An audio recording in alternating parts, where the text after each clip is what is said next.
a Buenos Aires, al estudio del doctor Norberto Tavosnazca, licenciado en criminología, ex juez en criminología también.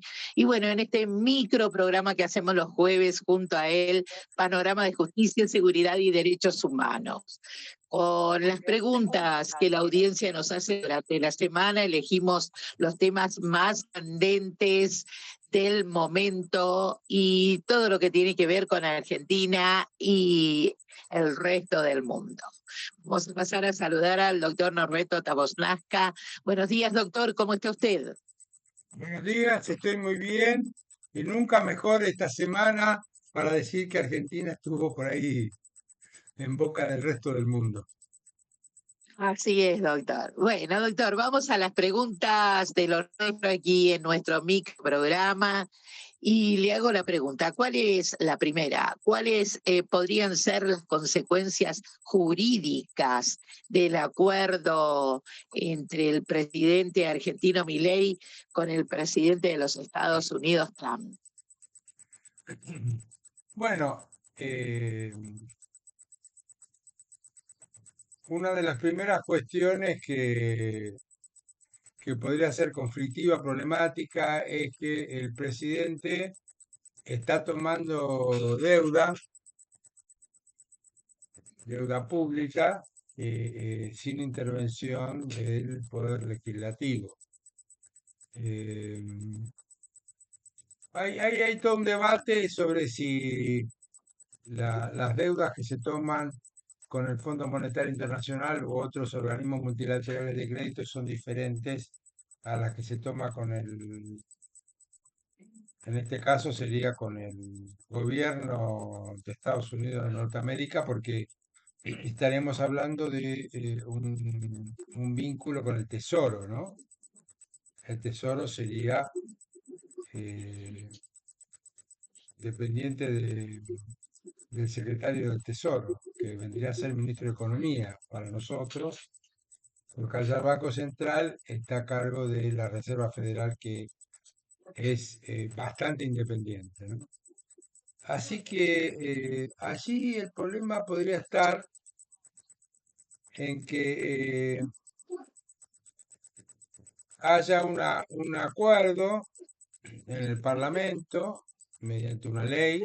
En realidad ya hay proyectos de ley en el sentido de desconocer esta deuda que tomaría el presidente. Así que, bueno, en primer lugar, eso podría ser un problema, inclusive para que se concrete esta ayuda que nos daría el Tesoro de Estados Unidos de la manera que lo explicó en un tuit ayer el secretario, creo que se llama Scott, el secretario del Tesoro, pero también se ocupó de precisar, de clarificar, de que algunas de las medidas que se han acordado verbalmente en el encuentro de los presidentes, allí en el marco de las Naciones Unidas, estaría ligado al resultado de las elecciones que tenemos fines de octubre. Eh, a- la interpretación que yo le hago es que, bueno, si el oficialismo gana, eh, aparentemente no habría mayores problemas. Después está toda la discusión que es ganar, ¿no? Si gana a nivel nacional, si ganan algunas provincias sí, en otras no. Este, a ver, salvo que sea una catástrofe, como fue la elección hace poco para el oficialismo, como fue hace poco en la provincia de Buenos Aires, lo más probable es que eh, vaya como le vaya al oficialismo, salvo una catástrofe, insisto, que no habría que descartarla porque nadie vio venir ese resultado. eh, el oficialismo estaría en condiciones de decir que ganamos, o que ganaron, porque tenía dos legisladores a nivel nacional en la última elección de medio término, que eran el presidente y la vicepresidenta, no tenía otros legisladores. Así que lo más probable es que aumente esa cantidad de legisladores, no sabemos a cuánto, aún perdiendo de esta manera, pero bueno, la consecuencia jurídica está ligada un poco a lo que ocurra con la realidad electoral, por lo que dijo el secretario del Tesoro. Por otra parte, bueno, podría haber, y ya hay algunas denuncias, porque el presidente estaría, cuando se ejecute, porque aún no se ejecutó, estaría tomando deudas sin consultar con el Poder Legislativo. Bueno, allí como que hay varias posiciones, eh, pero hay denuncias por delito por este motivo, por el incumplimiento de los deberes del funcionario público y abuso de autoridad, que en este caso sería que el presidente no cumpla con la consulta con el Congreso, y abuso de autoridad es que ejecute eh, endeudarnos por este tipo de cifras, y siendo una situación de mala praxis, ¿no? Como que un funcionario público no puede tomar decisiones que serían contrarias a la ley. Eh, bueno, digamos que más allá de las simpatías o no que tengamos con el presidente se mueve bastante, digamos, o fuera de la Constitución o fuera de la ley o ahí cerca, ¿no? Ya hablamos en otra salida, este, la decisiones que está tomando respecto de los vetos, ¿no? Él tiene un enfrentamiento fuerte con el Poder Legislativo, en particular ahora que están saliendo votaciones, digamos, muy contundentes en contra de casi todas las leyes, en particular la falta de financiamiento a sectores muy vulnerables, y no quiere dejar de gobernar, eh, aunque el Parlamento deba ser consultado y necesite las leyes, ¿no? Está gobernando como decretos ley.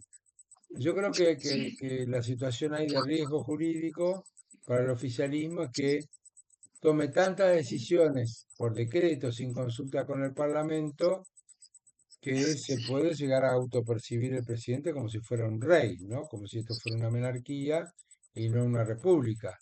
Y, y para finalizar, no es menor el resultado de las votaciones respecto de las leyes, porque todas están o cerca de los 2 tercios, o con los 2 tercios, digamos, largos. Y los 2 tercios tienen su importancia porque es la, la cifra o el porcentaje que se necesita para hacer un juicio político y echar al presidente. Eh, Así que la situación está entrando en una crisis institucional de imprevisibles consecuencias. Así que esto es básicamente los riesgos que yo veo. Hay otros de menor cuantía que no nos da el tiempo para desarrollarlo, por ahí habría que utilizar todo el programa, pero estas son las más importantes. Correcto. Ahora, doctor, vamos a la segunda de las preguntas. ¿Qué dice el fallo de D'Alessio? Bueno, para recordar un poco la audiencia, para aquellos que pueden llegar a no recordarlos, eh, se hizo un juicio oral a D'Alessio, que era una persona que se hacía pasar como integrante de los servicios de inteligencia argentinos y también representante de la DEA, que en aquel momento cometía una serie de delitos contra básicamente empresarios, eh, y digamos, no me acuerdo ahora exactamente el delito penal, los delitos, pero uno de ellos era presionarlos mediante los medios de comunicación y también con la convocatoria de ellos a presentarse a declarar en los tribunales de Comodoro Pi. D'Alessio fue condenado a 13 años de prisión en un juicio oral. En los fundamentos de la condena, el tribunal allí explica que este delito no se podría haber cometido sin la ayuda del representante del periodista Santoro, que pertenece al grupo Clarín. Él cumplía el rol de, entre comillas, informar, en realidad, de informar falsamente o mediante fake news en, en- en los programas que él era panelista y decir que se estaba investigando a determinado tipo de empresario por determinado tipo de delito. Entonces, bueno, ahí, digamos, estos empresarios lo veían por televisión y después eran citados por el fiscal Stornelli. Entonces allí, también en la fundamentación del fallo dice que D'Alessio no podía haber hecho lo que hizo sin la ayuda también de la ministra Bullrich. Cada uno cumplía, nos dice el fallo, cumplía una función. Eh, digamos, Bullrich sostenerlo políticamente y como ministra, como el vínculo con él. eh, Stornelli era el que citaba para que los empresarios sean investigados en esta maniobra y D'Alessio les pedía plata para que todo esta, primero se hacía eso y después le pedía plata para que no siguiera. Este, y ahí explica cuáles son los vínculos entre la ministra Bullrich, Stornelli y Santoro. Era una operatoria eh, que se realizó con varios empresarios y le sacaron bastante plata. Cada uno le sacaba, no me acuerdo los detalles ahora, pero no la leí completa la sentencia. A cada uno le sacaban entre 500.000 y $1.000.000 aproximadamente, otros más, digamos, variaba, pero digamos, el D'Alessio ha hecho una diferencia interesante, ¿no? Bueno, esto lo investigó en su momento el entonces juez federal de Dolores, Alejo Ramos Padilla, que ahora es el juez federal penal y electoral de toda la provincia de Buenos Aires en La Plata, eh, porque la primera denuncia se hizo en el balneario de Pinamar, así que eso es competencia de Dolores y el juzgado federal de Dolores estaba a cargo de Alejo Ramos Padilla. Hizo toda investigación y no sé si lo recuerda, pero también fue invitado, dado la gravedad de- del delito, fue invitado por los parlamentarios de la oposición en aquel momento, donde él hizo una explicación muy larga de qué estaba investigando y cuál era, sobre todo, la importancia institucional, ¿no? Porque estaban implicados, qué sé yo, fiscales, ministros. Entonces ahí explicó el vínculo. Lo que no sé es, bueno, para Santoro, que estaba en su momento imputado, ha quedado fuera de la causa, y la ministra Bullrich desconozco, digamos, en qué estado está o se está siendo investigada o ha sido imputada. Pero el fallo no es que los condena ni los imputa, sino que explica cuáles eran los integrantes de la organización delictiva. Los integrantes son los que de alguna manera hayan cometido el delito o no, mm, facilitaron o ayudaron a este negocio, ¿no? Correcto. Bueno, doctor, ahora vamos a la tercera y última de las preguntas. Todos somos Vicentín. ¿Qué quiere decir esto, doctor? Que habrá querido preguntar el oyente, pero Bien. bueno, yo sí entiendo a dónde va, A ¿no? ver, Eh, cuente. Va a que se han procesado o imputado eh, integrantes del directorio y miembros de la firma Vicentín, que eso era una mega empresa proveedora, productora y proveedora en el mercado de alimentos, con Ok, sede en la ciudad de Reconquista. Una empresa enorme, ¿no? También proveedora de otros países latinoamericanos, de diferentes productos alimenticios. Fue en su momento la productora más importante de toda Latinoamérica de aceite comestible. Eh, para recordar, en un momento sobre todo de la pandemia, que se puso tan complicada la especulación con los alimentos, así lo había entendido el entonces presidente Alberto Fernández, que la intervino con la sí, idea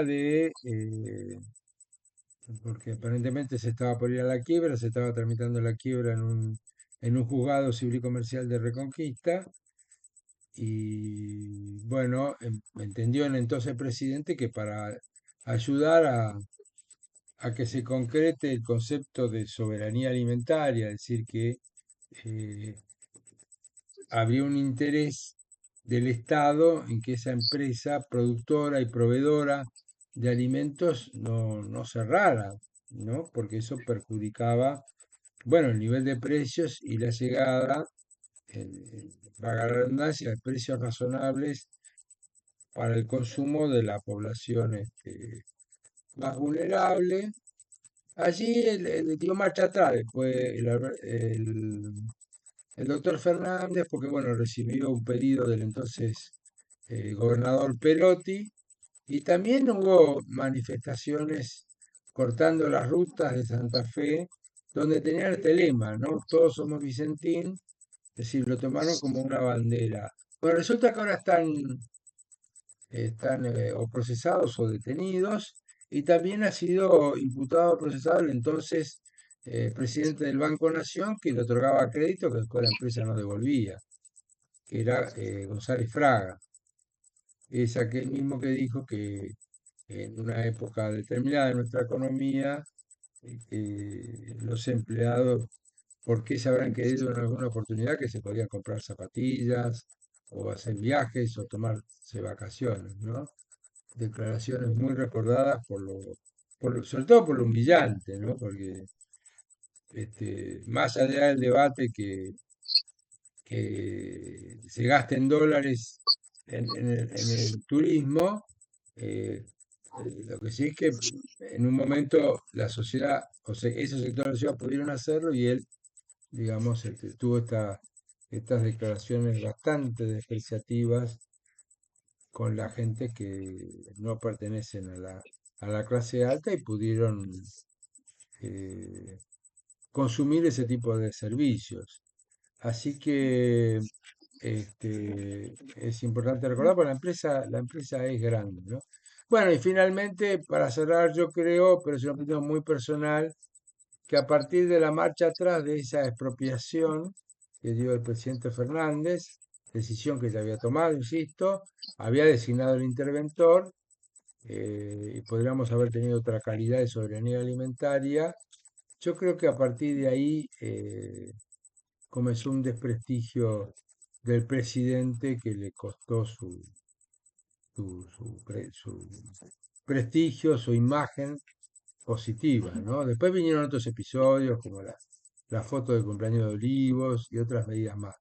Pero yo creo que empezó ahí la debacle. Me estoy yendo un poco de tema, pero me parece pertinente. sí, sí, sí. Bueno, doctora, ha sido muy explícita todas las respuestas de las preguntas que nos hacen los oyentes con los temas relacionados del momento en cuanto al interés de los argentinos a través de nuestro país y mundialmente. Doctor, muchísimas gracias, que tenga un lindo fin de semana junto a los suyos, y si Dios lo permite, nos encontramos el próximo jueves a las 12:40 hasta las 13 con este micro programa. Sí, no quería, María Luisa, ¿está ahí todavía? ¿Me escucha? Y sí, le escucho. No, solamente dos palabras, me voy a hacer un poco de autobombo, porque en la salida del jueves pasado yo le dije que el Sí. presidente no iba a implementar la ley de ayuda al Garrahan y a los discapacitados, y bueno, así fue. Sí. Bueno, muy bien, muchísimas gracias y bueno, también por su consideración. Nos encontramos el próximo jueves, doctor, y en este mismo lugar, a la misma hora, como siempre, con este micro programa Panorama de Justicia, Seguridad y Derechos Humanos. Así es, hasta el jueves, saludos. Saludos, doctor. Así teníamos al doctor Norberto Tabosnasca, licenciado en criminología, siempre respondiendo las preguntas de los temas del momento y consecutivos que tenemos en nuestro país. Hasta la próxima.